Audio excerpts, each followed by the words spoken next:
We choose to go to the moon in this decade and do the other things. सन 1969 पूरी दुनिया की नजरें आसमान पर जमी हुई थीं। इंसान हजारों साल से चांद को देखता आया था। कभी इसे देवता समझा गया, कभी मोहब्बत की अलामत और कभी एक ऐसा राज जिस तक पहुंचना नामुमकिन समझा जाता था। लेकिन फिर एक वक्त आया जब जमीन पर रहने वाले इंसान ने फैसला किया कि वो सिर्फ चांद को देखेगा नहीं बल्कि वहां कदम भी रखेगा। अस्सलाम वालेकुम नाजरीन, आज हम बात करने वाले हैं इंसान के चांद पर पहले कदम के बारे में। ये वो दौर था जब दुनिया दो सुपर पावर्स में तकसीम हो चुकी थी। एक तरफ अमेरिका था और दूसरी तरफ सोवियत। अब ये जंग हथियारों की नहीं बल्कि टेक्नोलॉजी और खला पर कब्जे की जंग थी। इसे स्पेस रेस कहा जाता है। 1957 में सोवियत ने दुनिया का पहला मसनूई सियारा खला में भेजा। इस सैटेलाइट का नाम स्पुतनिक था। जैसे ही वो जमीन के गिर्द घूमने लगा, पूरी दुनिया हैरान रह गई। अमेरिका को महसूस हुआ कि अगर खला पर सोवियत ने बढ़तरी हासिल कर ली तो वो पूरी दुनिया पर अपनी ताकत साबित कर देगा। फिर एक दिन सोवियत ने एक और हैरानकुन काम कर दिखाया। 1961 में यूरी गगारिन खला में जाने वाले पहले इंसान बन गए। सिर्फ 108 मिनट के इस सफर ने तारीख बदल दी। अब अमेरिका के लिए ये सिर्फ साइंस नहीं रही थी, ये इज्जत और ताकत का मसला बन चुका था। इसी दौरान अमेरिकी सदर जॉन एफ कैनेडी ने एक तारीखी ऐलान किया। इन्होंने कहा कि अमेरिका इस दहाई के खत्म होने से पहले इंसान को चांद पर भेजेगा और उसे बाहिफाजत वापस भी लाएगा। ये ऐलान इतना बड़ा था कि इस वक्त के कई साइंसदानों को भी यकीन नहीं था कि ये मुमकिन हो सकेगा। लेकिन फिर हजारों इंजीनियर, साइंसदान और माहिरीन दिन रात एक करके काम में लग गए।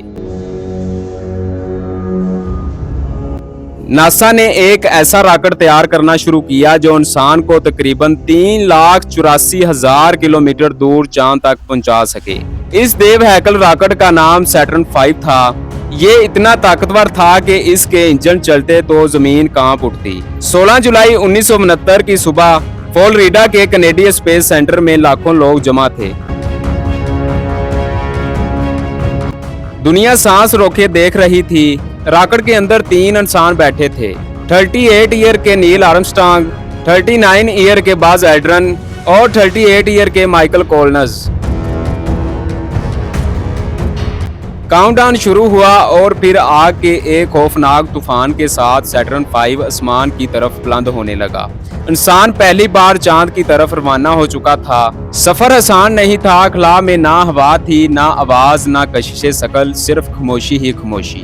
ऐसी खामोशी जो इंसान ने पहले कभी महसूस नहीं की थी। रॉकेट जमीन से दूर होता गया और पहली बार इंसान ने अपनी दुनिया को खला से देखा। जमीन एक नीले खूबसूरत और छोटे से गोले की तरह अंधेरे खला में नजर आती थी।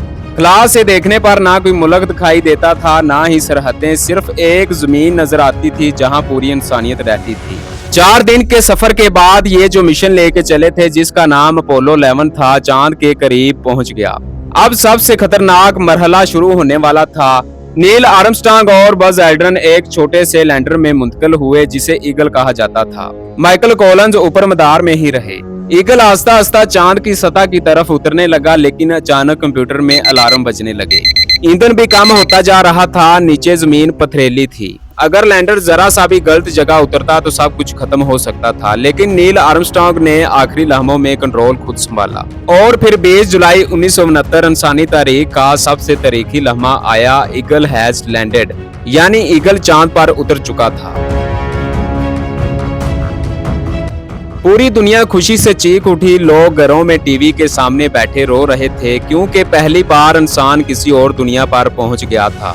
चंद घंटों बाद नील आर्मस्ट्रांग ने लैंडर का दरवाजा खोला। वो आस्ता आस्ता सीढ़ी से नीचे उतरे और फिर इनका पांव चांद की सतह पर पड़ा। इन्होंने इस वक्त एक जुमला बोला।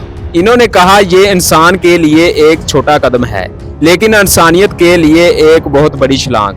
चांद की जमीन नरम गर्द से भरी हुई थी। हर कदम के साथ धूल उड़ती लेकिन फौरन वापस नीचे जा गिरती क्योंकि वहां हवा मौजूद नहीं थी। आसमान मुकम्मल स्याह दिखाई देता था, यहाँ तक कि दिन में भी, क्योंकि चांद पर फजा नहीं थी जो रोशनी को फैलाए।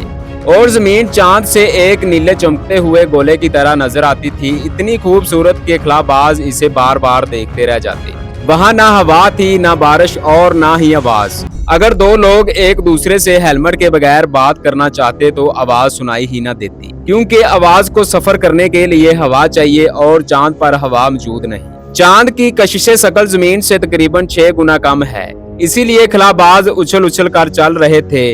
वहाँ एक इंसान आसानी से ऊंची छलांग लगा सकता है।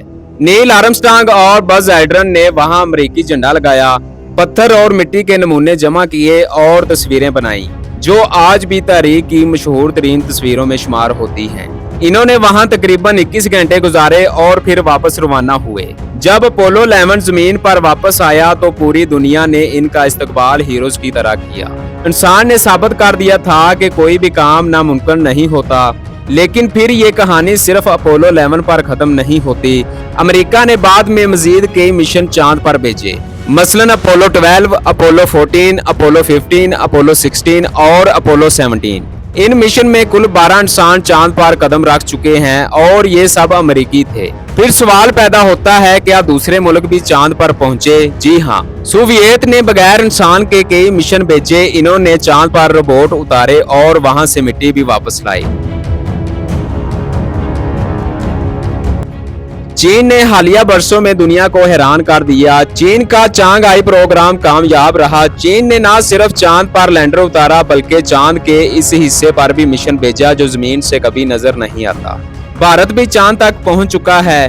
भारत के चंद्रयान मिशन ने चांद पर पानी के आसार दरियाफ्त किए और चंद्रयान 3 ने चांद के जनूबी कुतुब के करीब कामयाब लैंडिंग करके तारीख बना दी। जापान ने भी चांद पर अपने मिशन भेजे। इसके अलावा यूरोप और कई दूसरे ममालिक ने भी चांद के गिर्द मिशन भेजे हैं। अब दुनिया दोबारा चांद की तरफ लौट रही है। अमेरिका आर्टेमिस प्रोग्राम पर काम कर रहा है, जिसका मकसद दोबारा इंसानों को चांद पर भेजना है। और इस बार सिर्फ जाना नहीं बल्कि वहां मुस्तकिल बेस बनाना भी मंसूबे में शामिल है। साइंसदानों का ख्याल है कि मुस्तकबिल में इंसान चांद को खला में मजीद सफर के लिए एक स्टेशन के तौर पर इस्तेमाल करेगा। शायद एक दिन इंसान मरीख तक भी पहुंच जाए। लेकिन आज भी एक सवाल बहुत से लोगों के जहन में मौजूद है, क्या वाकई इंसान चांद पर गया था? कुछ लोग कहते हैं ये सब फ्रॉड था। वो झंडे के हिलने, तस्वीरों और साए पर सवाल उठाते हैं। लेकिन साइंसदानों के मुताबिक इन सवालात के साइंसी जवाब मौजूद हैं। आज भी चांद पर वो हालात मौजूद हैं जो अपोलो मिशन ने वहां छोड़े थे और जदीद सैटेलाइट्स ने इनकी तस्वीरें भी ली हैं। हकीकत चाहे जो भी हो, एक बात तय है, चांद पर कदम रखने का ख्वाब इंसानों की तारीख के सबसे बड़े ख्वाबों में से एक था। और जब वो ख्वाब हकीकत बना तो पूरी दुनिया बदल गई, क्योंकि इस दिन इंसान ने सिर्फ चांद तक सफर नहीं किया था बल्कि इसने साबित किया था कि अगर इंसान किसी चीज का फैसला कर ले तो वो जमीन से आसमान तक सफर कर सकता है। ये थी हमारी आज की वीडियो। आप इसके बारे में क्या ख्याल रखते हैं, हमें कमेंट सेक्शन में जरूर आगाह करें। और अगर आप दुनिया भर की डॉक्यूमेंट्री वीडियो देखना पसंद करते हैं तो चैनल को सब्सक्राइब जरूर करें, ताकि हमारी हर आने वाली वीडियो आपको बर वक्त और आसानी से मिल सके। और अगर आपको ये हमारी वीडियो अच्छी लगी हो तो वीडियो को भी लाइक कर दें। अगली वीडियो में दोबारा मुलाकात होगी। अल्लाह हाफिज।